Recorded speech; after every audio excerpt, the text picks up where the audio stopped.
wanted to make everything in George's world something that he would want to be curious about.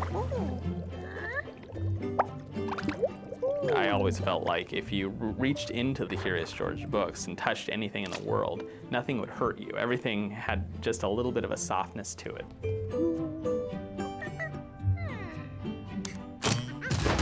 The whole stylistic approach to Curious George was everything had sort of a caricatured look to it, and it was a little bit more simple. Everything from the buildings to the character designs to the vehicles. If you look at the cars in the original books, they're all rounded edged and they're very kind of classical, almost kind of that 40s, 50s look. We tried to match that when we do all the vehicles. We took out all the little details and we just kept the simple, basic shapes of everything. The origin of the car in the story came out of a need for Ted to get to the museum with the Magnificator. Clovis, I need to borrow your truck. My truck? Thanks, Clove. Be careful! We kind of created this warm and friendly vehicle that was very kid-friendly, but at the same time looked like a Volkswagen.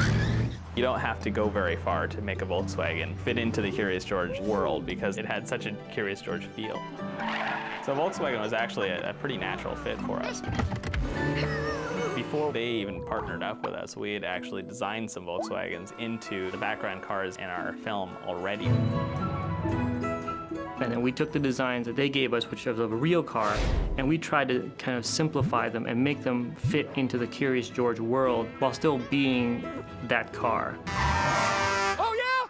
Well, that's not physically possible for me to do!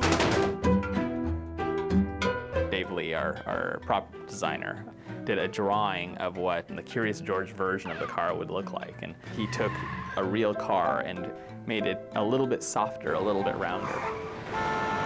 It was just a matter of rounding up most of the shapes because the basic shape of the truck was pretty good for what we needed. I'm seeing multiple violations of rules of the road. Multiple violations! We took out all the hard edges and all the sharp corners on it and just made it kind of round and poofy, just to be more appealing to kids. George, what are you thinking?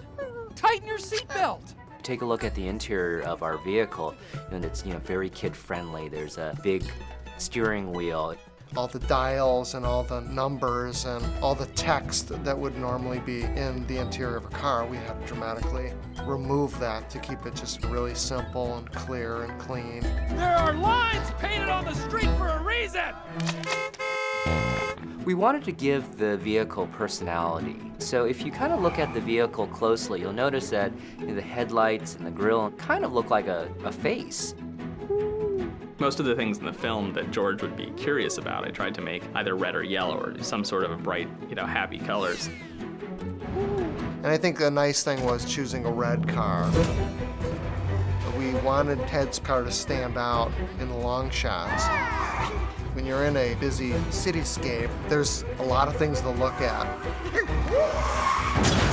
So whenever there are long shots of Ted driving, there are very few red vehicles because we wanted him to stick out. Wow, I think there is a parking problem in this city. At the same time, since it has personality and has that cuteness to it, you also want it to be kind of a character in the film too. And that red color was just perfect. Kids, don't try this at home. Here we go! It was nice to have actually the hero car, and so it had to look like a nimble car and something that is a little bit sporty and fun to drive. It's got the ability to jump off piers and to come through in the end and save the day. It's the perfect car.